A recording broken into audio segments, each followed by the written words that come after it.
Hello, everyone. Welcome to Life Coaching Access, your daily access with professional certified life coaches brought to you by the Life Coach Philippines. Life Coach Philippines is our community of professional life coaches certified by the Global Institute for Coaches and Entrepreneurs, a bona fide institute for mental health that is based in Dallas, Texas, USA. So, Life Coaching Access is our service to the community, and we aim to help individuals experience the process of transformation through the platform of life coaching.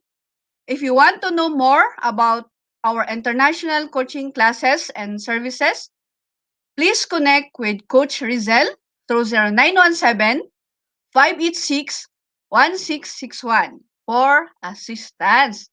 So I am Coach Nords for Unstoppable Learner's Journey, becoming your own financial manager.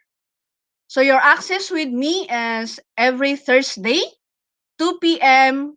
to 3 p.m. For my segment today, I will be sharing about,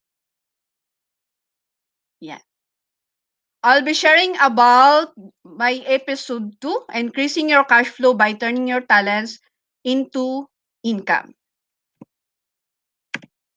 Okay. So before I will start the sharing.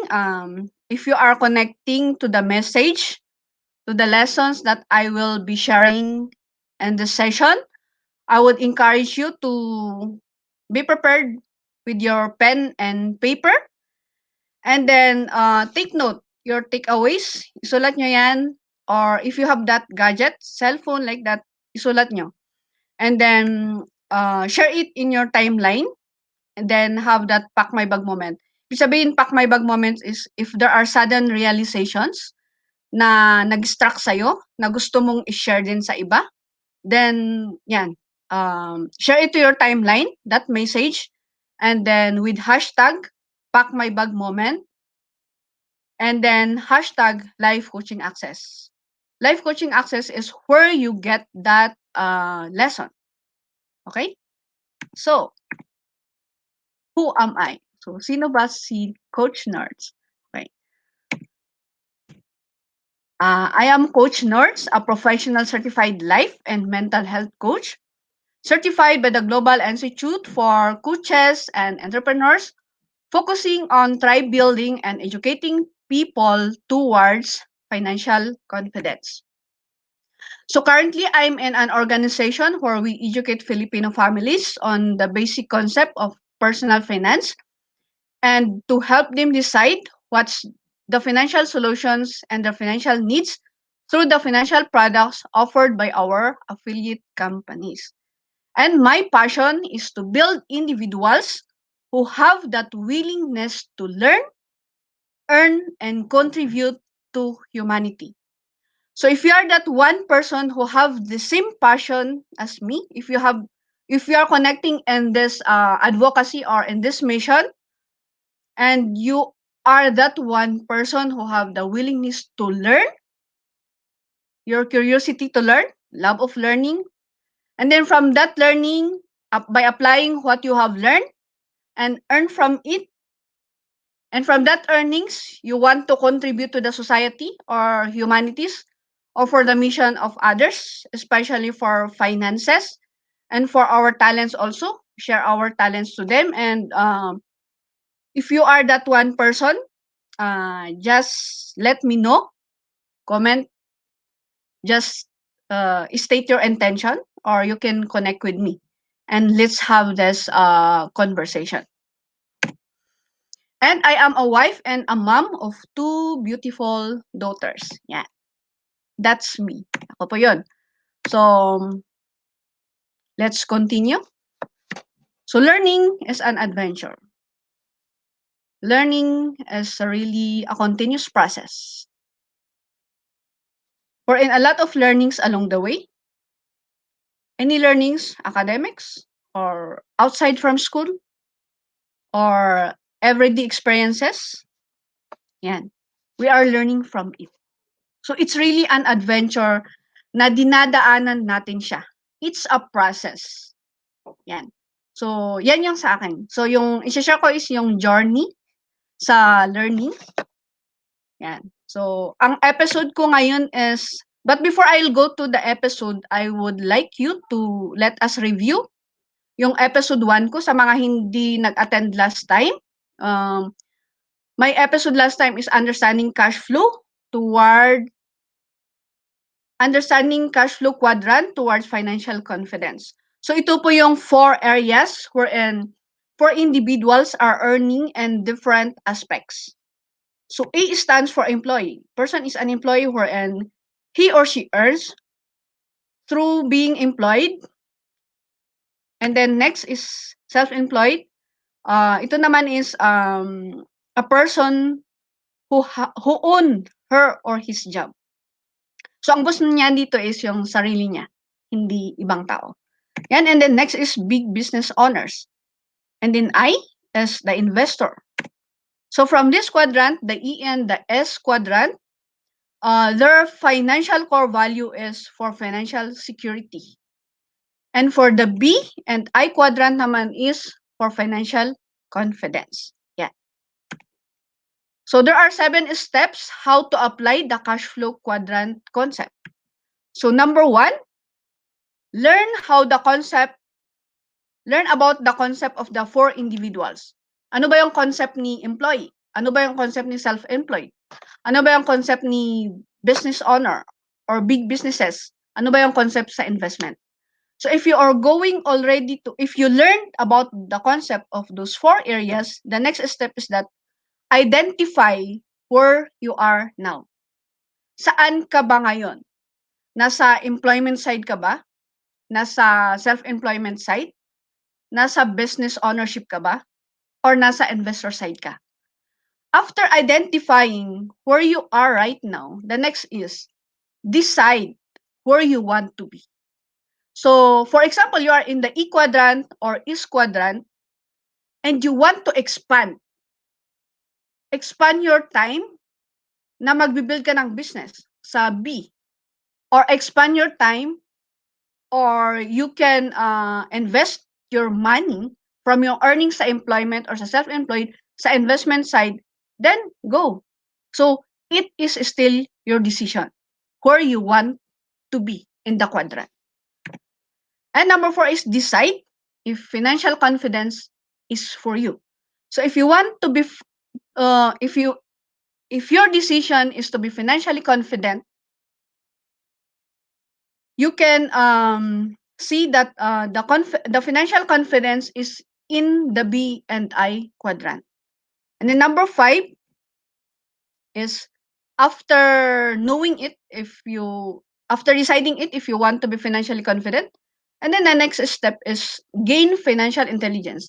Ibig sabihin, we have to learn and understand how the financial concepts works or how money works for us. Ano ba yung mga mindset natin about money? Yan. So, yan po yung kailangan nating matutunan din. Yung mga technicalities when it comes to the financial concepts. Kasi hindi naman lahat nag-aral on finances. So, we are in different courses and we want to understand this one. Then, enroll some courses that is supporting financial concepts like that. And then, become aware of the risk. So, dito, sa 4 na quadrant na to, there are different risks you are going to take. So, be aware kung saan risk ka. Are you in the low risk and low return? Or in the calculated risk, calculated yung return mo? Or in the high risk and high returns? So, depende po kung ano yung risk rate mo or yung kung saan ka sa risk, yung level ng risk mo. So, you have to be aware of that. And then, number 7, get the skills needed. So, kung pinili mo si B, kung ano yung skills na kailangan sa B quadrant, then, yun ang ipopursue mo. Kung ano yung skills naman na kailangan sa I quadrant, yun din ang i-enhance mo. Kasi dito, the rules of the game are totally different in each quadrant. So magkakaiba po yan.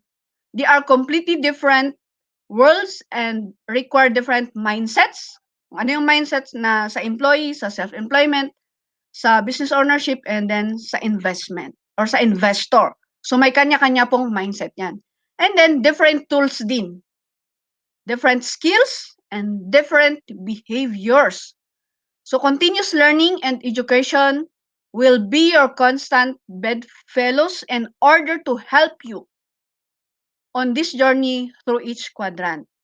Kasi nga, continuous learning tayo kasi this is not an instant or it's not an overnight. So we have to understand, we have to learn kung ano yung mga mindset kailangan nating i-shift kasi we have to create a new habit, new mindsets. And in creating mindsets or habits, creating new mindset or habits is it takes 21 to 30 days doing it consistently. So hindi po siya kung gusto mong i-change ngayon, bukas nag-change na. It's really a process. Okay? So from that, I'm inviting you in this program. If you want to know more about those mindsets, kung ano yung mga tools, I'm inviting you in this online program, Make Your Money Work For You. So in this module, ito po yung mga matututunan natin. Thinking like the wealthy, yun yung module 1. So ibig sabihin, matututunan po natin dito kung paano ba mag-isip ang mga wealthy people, yung mga successful people, when it comes to finances or when it comes to money. And then number 2, module 2 is how to earn more money. Dito ituturo sa atin kung paano ba natin i-expand yung earning ability natin or kung paano nga ba tayo mag-earn more in our finances. Because I believe we are affected by the pandemic times. May mga nawalan ng trabaho. May mga nag-close ang businesses or nag-decrease ng income. And yung mga expenses naman natin, hindi siya nagdi-decrease. So the only thing we do is mag-i-increase tayo ng income. Mag-i-increase tayo ng cash flow. We need to earn more money for us to sustain our needs and of course, our wants as well. Kung ano ba yung mga gusto nating mangyari sa buhay natin. And then module 3 is being more intentional with your spending. Yung spending mo ba, are you intentional about it? Or dahil lang nakasale yan, gusto mo lang bumili. Baga, buy one, take one, yung mga ganyan. Iniisip mo ba na if you buy one, take one, magagamit mo ba yung isa?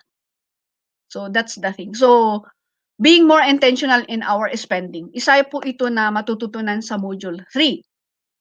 And module 4 naman is implement a savings system. So dito rin, sabi nga nila, it's not how much money we earn. But the thing is, how much money we save from the earnings or how much money we keep from that earnings. Lahat ba siya lumalabas or meron ba tayong nasisave pa? Yan. Module 5, how to invest your money. Most of us, we invest our money sa ibang, what do you call that? Sa ibang investment or sa vehicles na hindi natin naiintindihan. So sa module na to, we will understand how to invest our money wisely.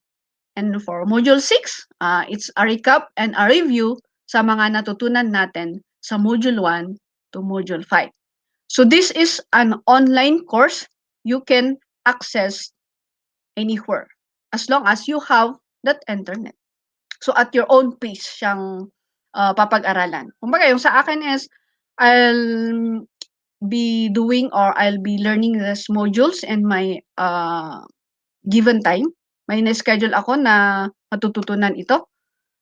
And then aside from the courses or the modules that you will learn, may mga freebies ka pa. Yan. Mga goal planners, wellness planner, productivity planner. So yun yung mga makukuha mo na mga freebies. And it's really worth it worth your investment. It's more than your investment ang value na makukuha mo dito. Triple siya, 4 times, and kung na-apply mo pa yung matututunan mo dito, it's really a multiple. Multiple yung effect niya or multiple values.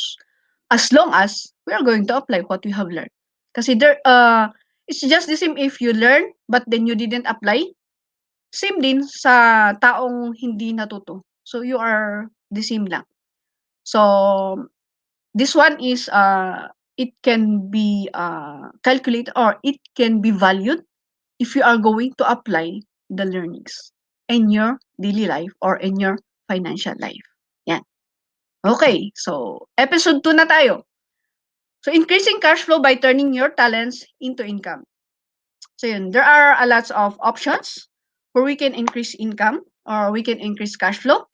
But for today's episode, I will be introducing you on how to turn your talents into income. Ayan.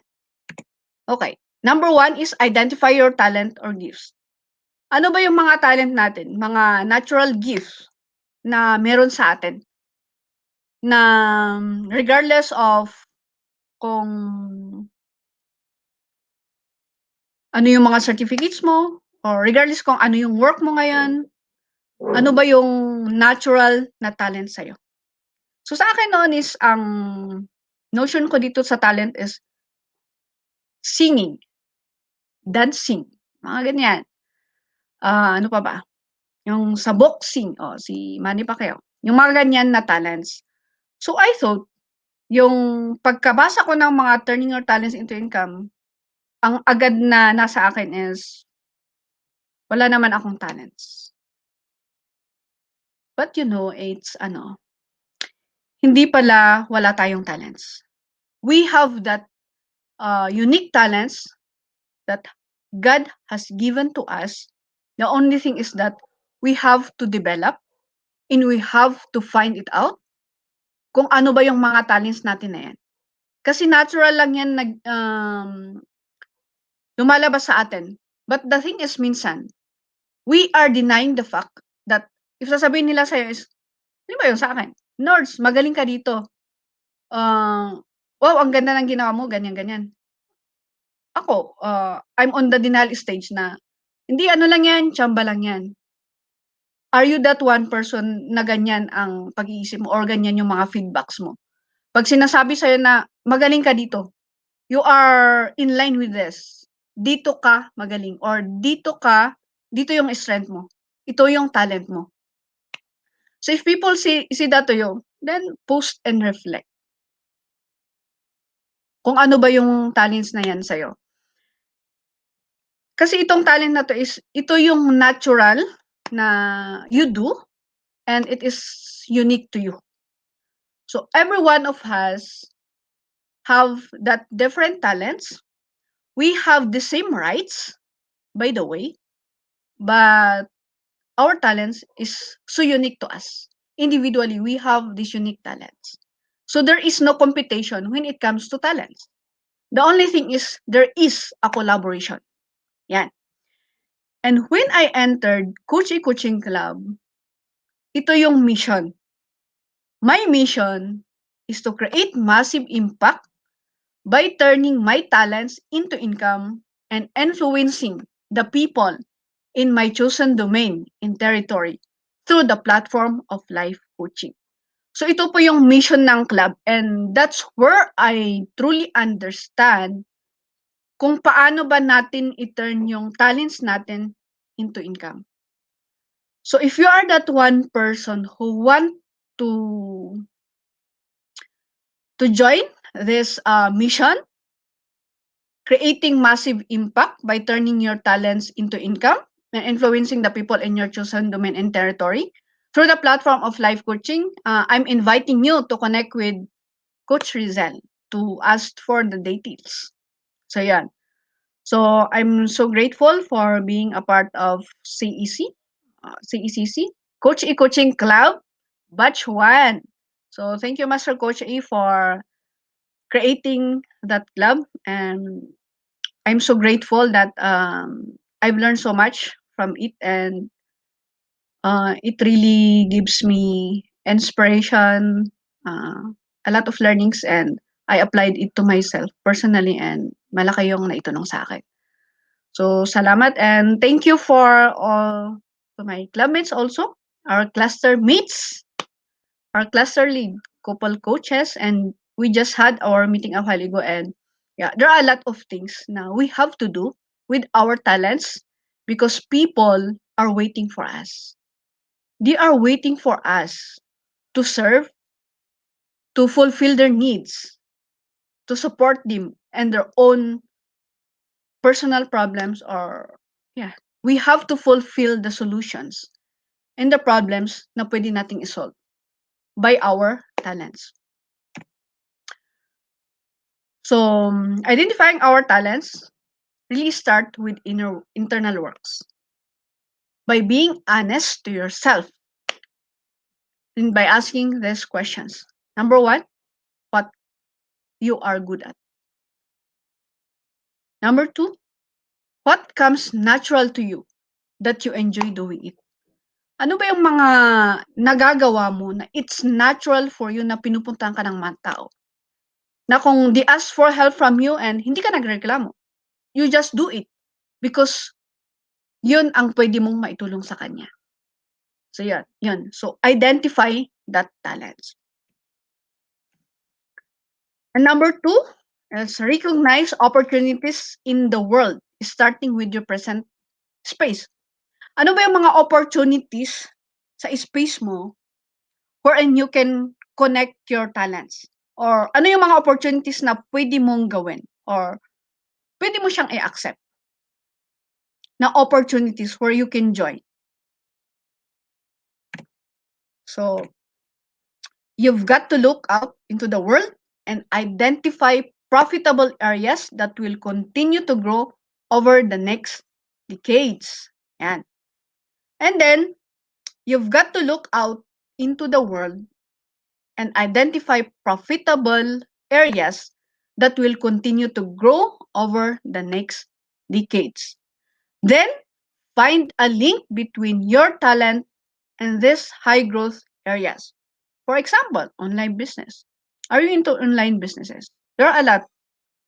And then another is coaching and consulting, computer software, computer IT technology, health and wellness, elderly services and care, parenting, alternative education, green technology, design, animal care, digital marketing, and others. So recognize those opportunities in the world. So huwag mo lang ilimit sa ano yun, yung small area lang. Huwag mo lang ilimit. Baka sabihin mo na, baka naman walang ano, walang bibili sa talent ko, walang magbabayad sa talent ko, yung mga ganyan na ano. So, huwag nating ilimit yung thinking natin dito. Yung sa isang ano nga namin isang class namin or isang conversation namin with master is, yung thinking namin sa group pala is thinking #pugo. Ayun. So we have to expand. We have to think #eagles. Dapat worldwide na yan. Dapat global. So hindi lang local yung pag-iisip natin. Kasi there are a lot of opportunities in the world na kailangan nating tingnan. Yan. Okay. Number 3, after recognizing the opportunities, then connect natin yung talents natin and gifts sa opportunities na yun. So, starting with the most obvious from us.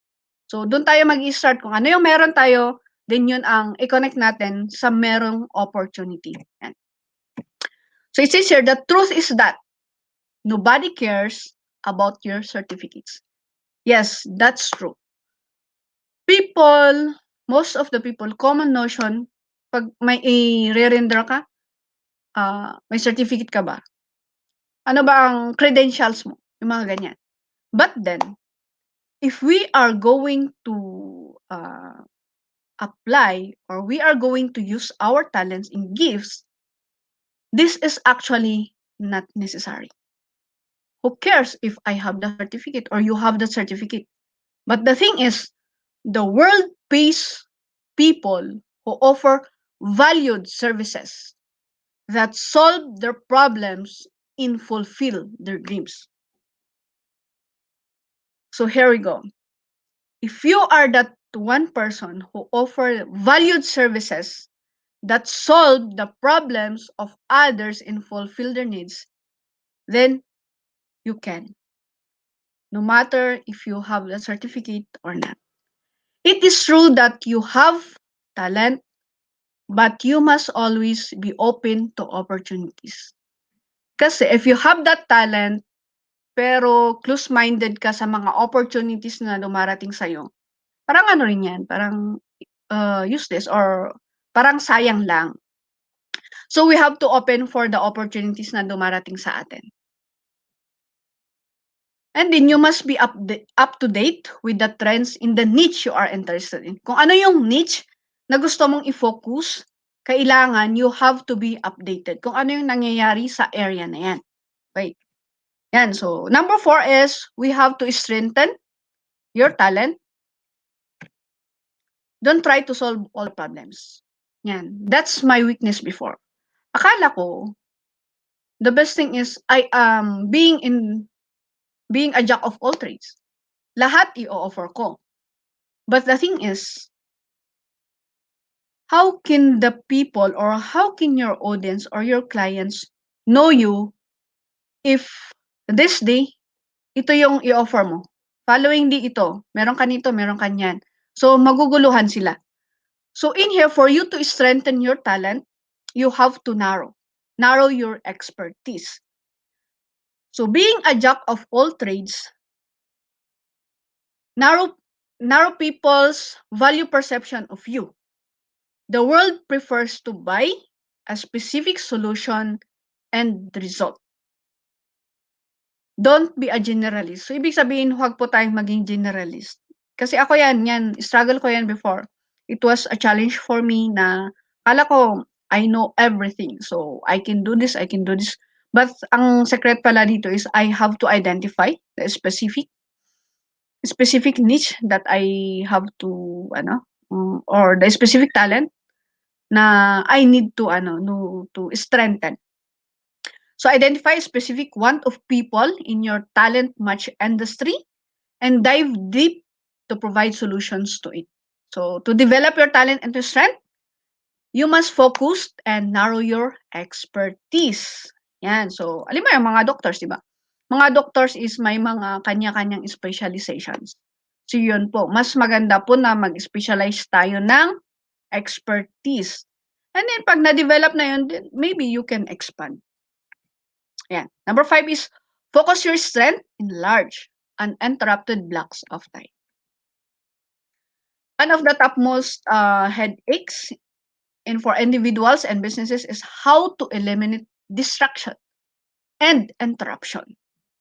Distraction, interruption, and multitasking are silent killers of value creation. So for you to create massive value that drives income, you need to prioritize and focus your strength on important tasks. So we have to focus on the important tasks that support our talent for us to strengthen.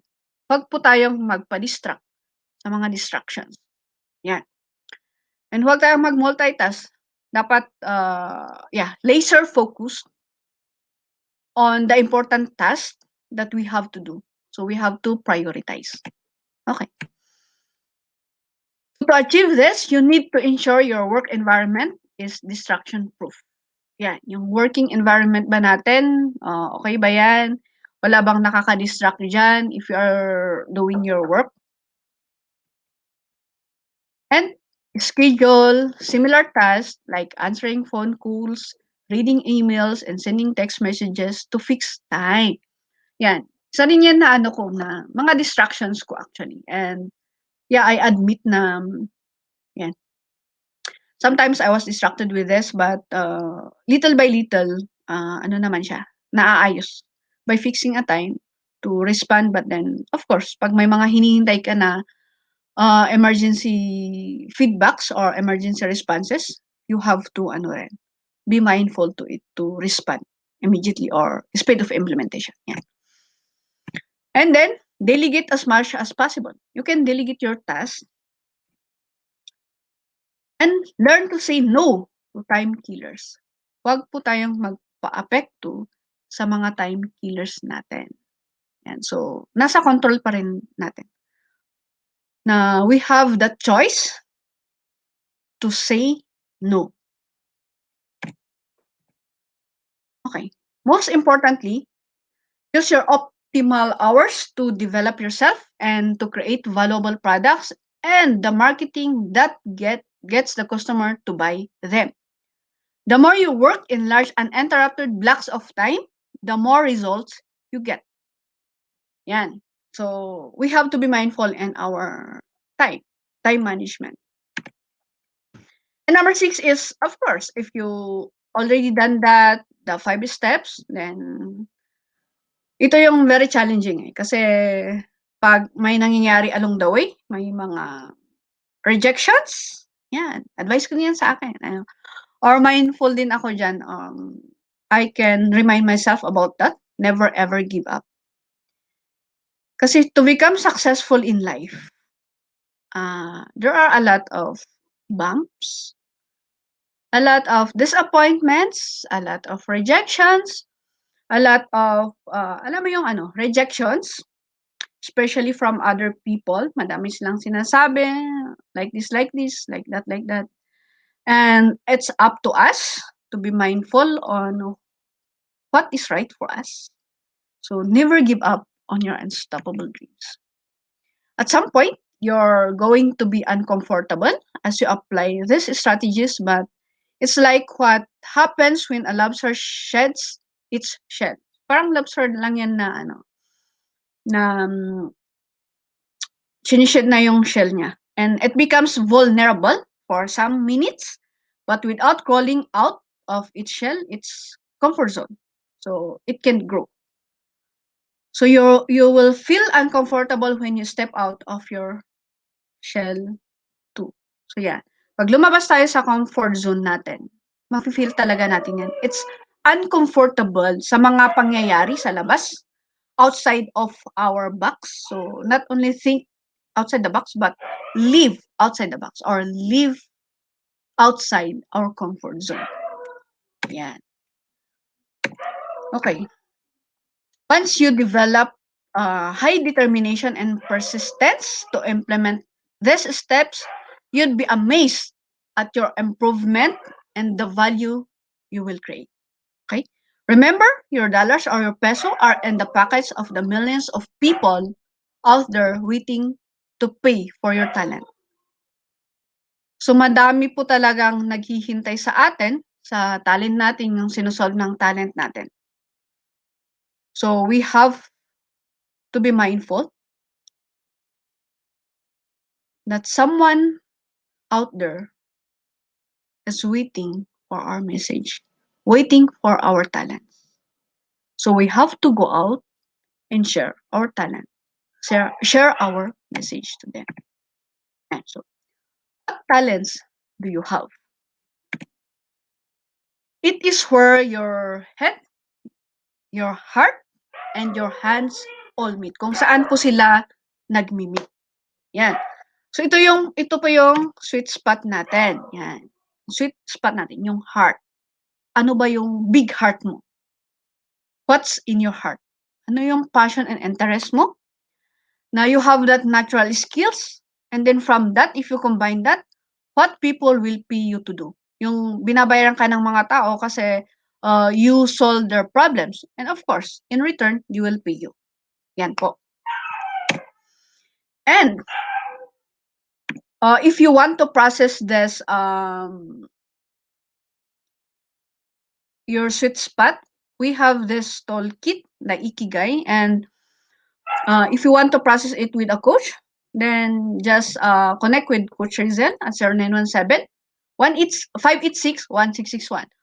Or for those who are coaches na nagko-comment dyan, pwede nyo silang i-contact. Kung kanino kayo nakaka-connect, pwede nyo ring i-process for you to see or process or understand kung ano ba yung what are you good at, yung mga ganyan. Kasi you need a coach to process it with you. Para sa ganon, it will fulfill. feel fulfilling na you're satisfied na nakita mo na ganito pala yung strength ko, yung mga ganyan. You need someone to guide you on that. Okay? Or you may connect also to me and I will help you on this concern. Okay, final learnings for you today. Living the dream isn't about amassing wealth or going on fancy trips. It's about sharing what's alive in your heart with the world. Ano ba yung nasa puso mo na gusto mong i-share sa mundo? Na gusto mong i-share sa iba? So what's your message? And all around, all around us or all around you, there are people who are hurting. Yan. It's very, ano yan, very, very, alam mo, nakaka-hurt. Kasi you see people in your environment or in your territory nasasaktan because of abuse or because of depression. People who need your love. People who need your encouragement. People who need your inspiration. And people who need your empowerment. Please allow yourself. Let God use your gifts and talents to bless them. They are waiting for you to use your talents to bless the people around you. Time waits for no one. Huwag na nating hintayin na bukas. Huwag na nating hintayin na next week. Huwag na nating hintayin na next month. We have those creative avoidance in us, but we have to be mindful kung ano ba talaga ang nasa puso natin. This is not just about the money you earn, but the thing is, what's in your heart? What's your message? Ano ba talaga ang nasa puso mo na gusto mong iparating sa iba, na alam mo, na nakakatulong sa kanila, na nakaka-inspire sa kanila, and brings an empowerment to them. Wherein they will be transformed if you share your message, if you inspire them. It's a reflection for you today. That what is my purpose really? Or what's my message na gusto ko talagang iparating sa ibang tao? Ano ba yung mission mo as a person? Kasi if we are still alive, ibig sabihin, we still have that hope to be alive and to help other people. In being alive, it means hindi pa natatapos yung mission mo sa mundo. So we still have that mission to fulfill in our life. So why not give your permission to do that mission that God has given you? Okay, before I end this talk, I'm inviting you and there's another course or another online course, Riding the Wheel of Life. In this program, Riding the Wheel of Life, how to find what you need for a fulfilling, meaningful, and happy life by Master Coach A. So when you join this program, you'll find the focus and direction you need to live your life to the fullest. So in here, you will discover a step-by-step process for creating a life you'll be thrilled with 5, 10, 20, even 50 years in the future. And the rest of this lessons, you will discover the how the Wheel of Life exercise provides clarity on your current situation. Kasi maybe you are not yet clarified, you don't have yet the clarity on your current situation. This can help you. And another is I am personally inviting you and our international life certification program on February 19 and 25. So in this program or in this certification, if you are that one person na laging nilalapitan ng mga tao for help, or they asked for advice, and you have that heart, puso pa rin ang pinag-uusapan natin dito. If you have that heart to help others in different ways, and you want to professionalize, and you want to do it effectively, then the certification class is for you. Because for me, my experience before is that, yeah, I would like to do it. But the thing is how. There are a lot of hows. There are a lot of creative avoidances na, how can I help? I don't have this. Hindi pa ako knowledgeable dito. Paano ko ba siya i-enhance? And this is my first step, being certified. For me to deliver or for me to coach other people or inspire other people effectively and professionally. That's the thing. Effectively and professionally, especially on handling their mental health. Kasi ano yan eh, you have to be equipped as a coach for you to be able to be effective to your clients or to other people. Yan. And from that, we have another program this Sunday, the Life Coaching 101.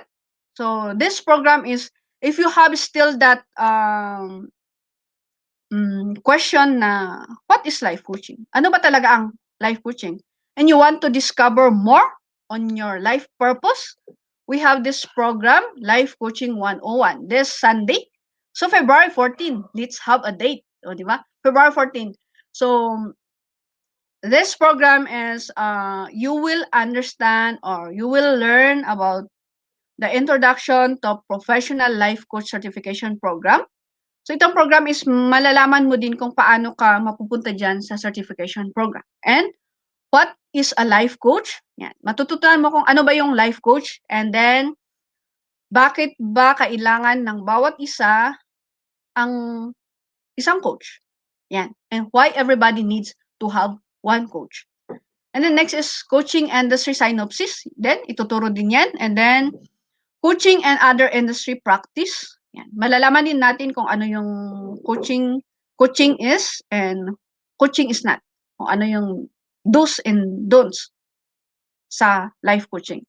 And what does it take to be a successful professional life coach? Yan. Matututunan din natin dyan sa class na yan. And from that, aside from yung matututunan mo dito sa session na to, magkakaroon ka din ng certificate of participation na ibibigay. Because this project is a special projects of the members of Coaching Upskills Blueprint Circle and our team, Team Cheesecake. O yan po, special project po namin yan. So yung mga kasama ko dito is Coach KD, Coach Lynn, Coach Jan, Coach Coco Jan, Coach Simon, Coach Vicky, Coach Jerry, and Coach Rizel. So aside from yung makukuha mo na certificate of participation, meron ka ding maa-avail na 60 minutes live strategy coaching session from a certified life coach. Yan. So that's a privilege or that's a bonus. That's a gift from you by attending this program. And then there is unlimited chat support. Now, we as a life coach, we are still there to support you because you started this journey. So, we are there to guide you along the journey. So, hindi po kayo nag-iisa sa journey na to. We are all together in this journey. So, together, stronger. Di ba? Yan. So, stay connected. Just stay connected. You can connect with me. My profile is Nordelyn Dacoscales. FB page, Coach Nords, FB group, Learn Without Limits. Yan. And before I end, I am inviting you and our home of certified life coaches here in the Philippines, Decaf Coffee Republic. And in here, it's a home wherein you are going to be inspired. This home is where inspiration begins and transformation happens.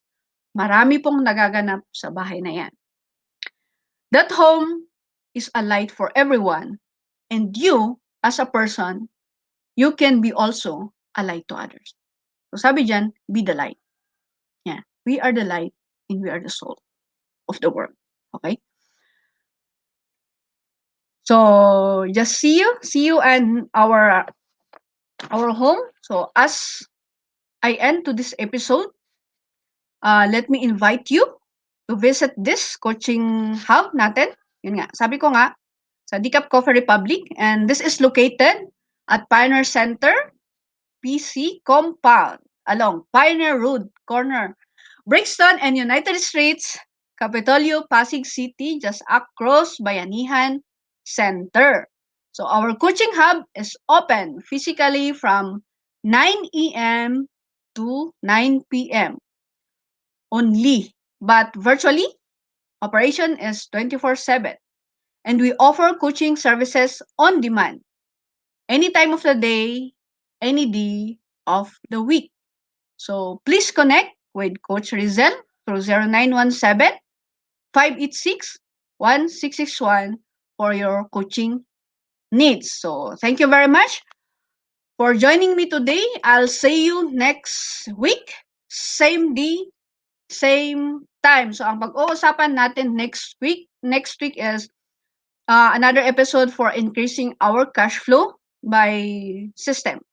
Kung how will you increase cash flow being in the system naman, in the business system. So yun pong pag-uusapan natin next week. So tune in. So thank you very much. Love, bam, boom. Love, bam, boom. Love, bam, boom. So thank you. Bye-bye.